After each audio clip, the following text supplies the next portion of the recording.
Welcome to my race review of the Canadian Grand Prix. I am here with Call Gaming. Hi, I am here. George, it's been a while since we've been on a video together, but we decided we're gonna do these race reviews together. Yes, we will. So yeah, let's talk about the race, shall we? How do you think it was?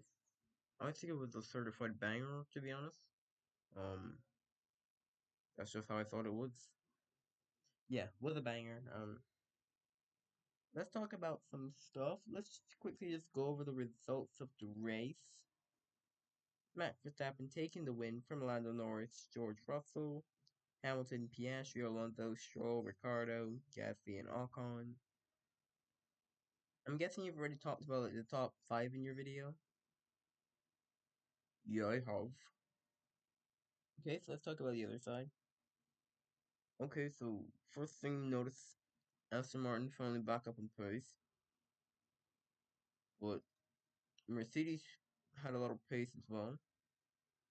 Yeah, but to think about it, we don't actually know how much pace Mercedes has, because technically they're the fourth fastest team. With Ferrari not there, they're technically in a position that they should be. Like if both Ferraris aren't there, they kind of slot in that P3, P4.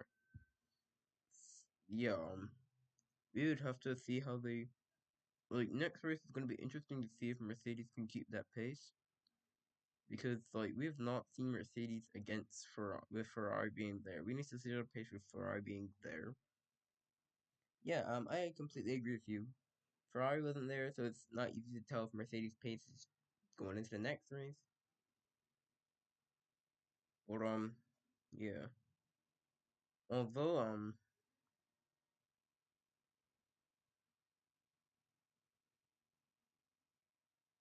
although they yeah, of course Aston Martin having pretty good pace after their horrific last couple of races.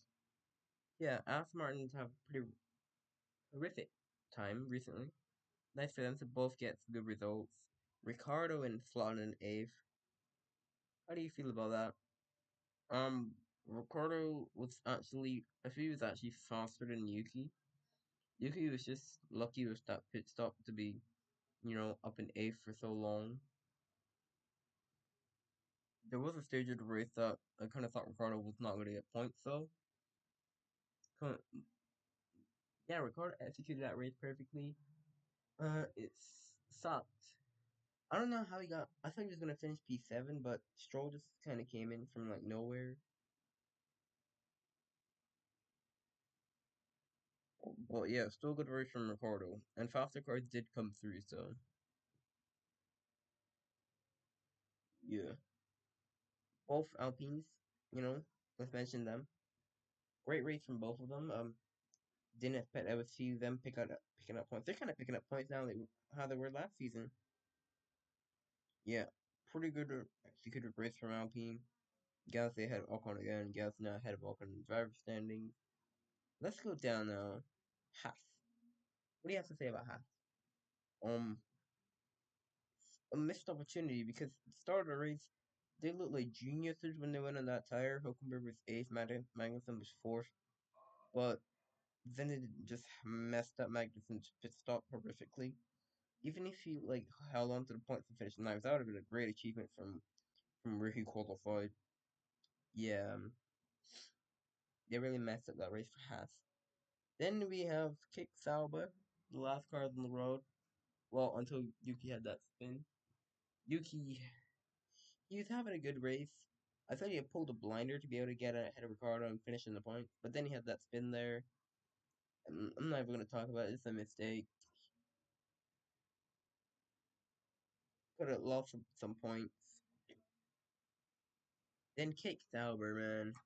They're they are literally the slowest car.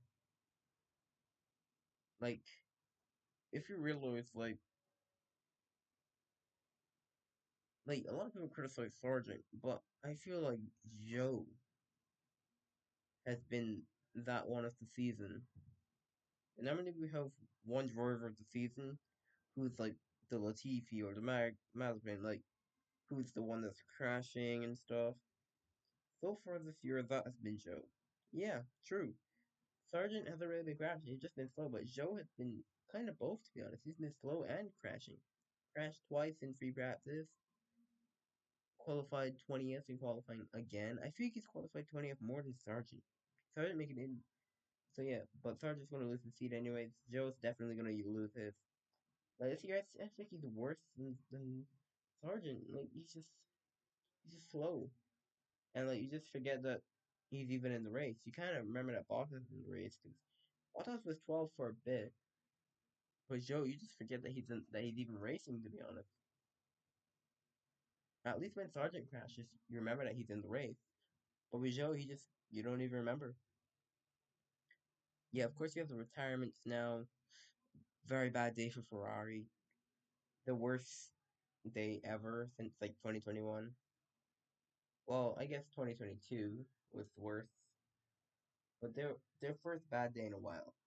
Both cars, both cars, DNF.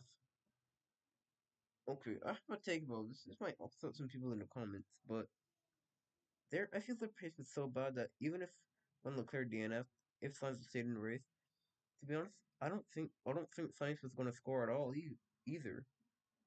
Ooh, that's bold. I could kind of go with you. It didn't look like like at the point the race was almost finished, and Sainz was like in P14 only. Like it did not look like he was going to score. I guess I could almost say the same for Checo. Checo, another horrific weekend. But wasn't he in like the top 10 when he had that accident? Like I did not think he was going to score. It was such a bad race from Ferrari. Let's get to Williams now. Oh boy, oh boy, oh boy. Alex Albon, not his fault. I don't really want to talk about that too much. Just wrong place, wrong time. Sargent, though. Sargent. Yeah, I made my predictions. Like during after qualifying, I was gutted when I was like, oh my goodness, the one time that I didn't put Sargent biggest good surprise of the weekend. He qualified P13, and he was carrying good pace in the race. He was like 15th, but he was like right behind Albon. Then he went off. Then he was in 20th, and I was like, oh dear, oh dear. Yeah.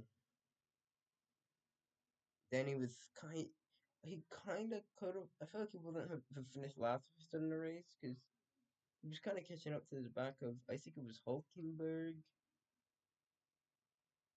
But then I saw him in the barrier. As a lot of people said, he ran out of talent.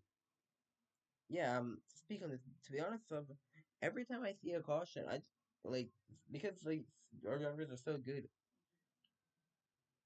Like every time I see a caution, to be honest, like a yellow flag, I just this might not sound right, but I just instantly think of Sargent. Like that's literally like, I knew he every time I saw like a yellow sector 3, I'm like, oh no, what has Sargent done? Because like he's like technically the only person on the grid that would crash in races. Like he's kind of well, him and Stroll, but him and Stroll are kind of the only people who crash in races. So there's only like two people to think of. I completely understand you. Alright, let's look at the driver standings now. We have Verstappen at 194 points, Charles with 138. Charles, man, he really could have been closer to Verstappen. We have Lando back, catching Charles a bit. Sainz and Perez stay the same. Perez is lucky, to be honest, that these didn't score points they clear up ahead of him. Piastri catching Perez. Mercedes are kind of catching Piastri, not really. Then we have Alonso back in its like own realm. Noda still has a stroll. Perrin still 16th. I mean, still 13th. And Kick Sauber, the only team who has not scored a point.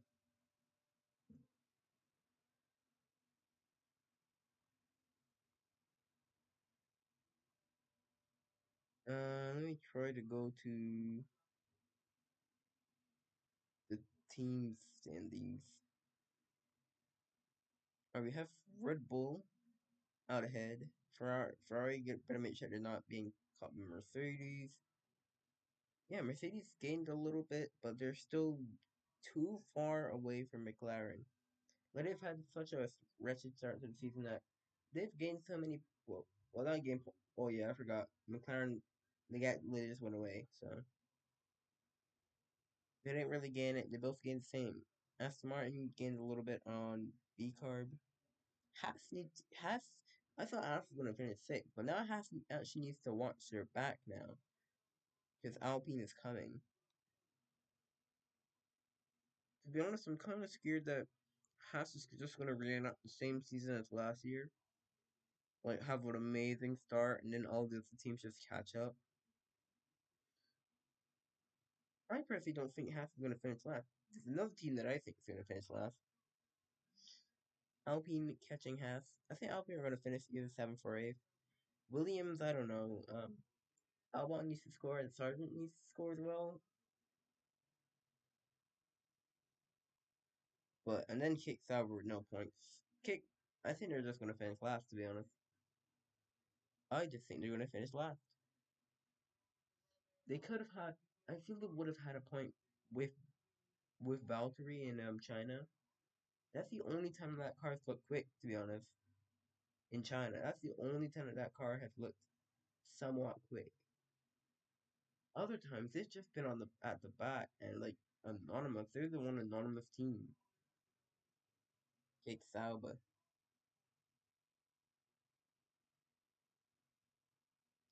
Like you kind of just don't notice them. Yeah, I would agree as well. I would agree as well.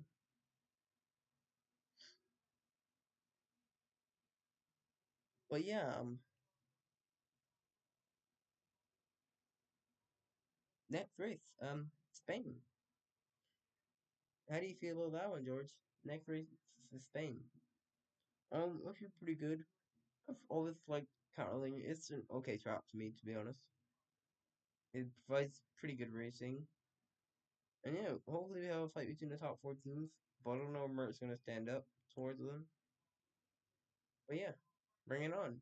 When Spain comes, it's a triple header to Austria and Silverstone, so that's gonna be lovely. And yeah, we're kicking into the European portion of the season. So yeah, this is our first race review. I'm not sure if we're gonna be doing it for every race. We're gonna try because it's pretty hard to coordinate, to be honest. But yeah, hopefully you guys enjoyed, and I'll see you guys later. Goodbye. Bye.